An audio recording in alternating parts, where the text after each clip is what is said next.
Kamusta ang lakad, Allen? Wala ka ng problema, Greco. Magaling. Magaling, Allen. Kahit kailan, hindi mo ako binigo. Nagbabayad utang lang.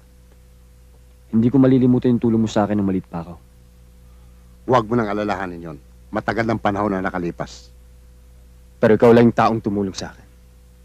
Kung di dahil sa'yo, wala ako ngayon dito. Kaya naipangako ko sa akin sarili, magsisilbi ako sa'yo ng tapat. Ito na yung tape sa assassination ni Pineda. Good. Talaga maasahan ka sa bagay na yan. Sige, panoorin natin. Baka may makuha pa tayo ibang impormasyon.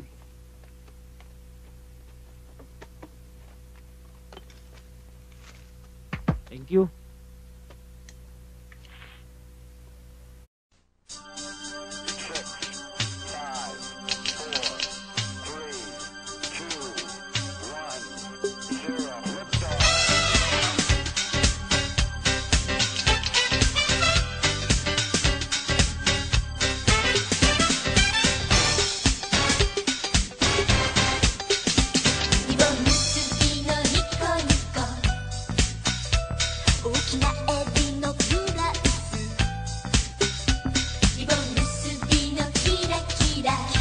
Salamat po.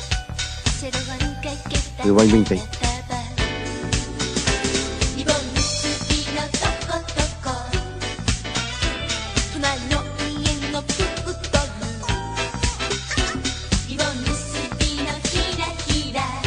Stop. Si Aguila. Si Ramon Aguila. Ang dating hitman, si Senyor. Pero sa pagkakalam ko sa grupong yan, ay matagal na nawasan. Eh bakit nandyan siya? Hindi gagalaw yan na walang dahilan. Kung ganon, may tao nagpapagalaw sa kanya. Allen, alamin mo ang tungkol kay Aguila. Kailangan malaman natin kung sinong pinagsisilbihan niya. Kung sino mang Herodes na yan. Siya'y magiging tinik sa ating lalamunan. Allen, kapag natukoy mo kung sino siya, saka mo ilaglag sa kabay. Pero ingat ka pare. Hindi nabibigo mga lakad mo.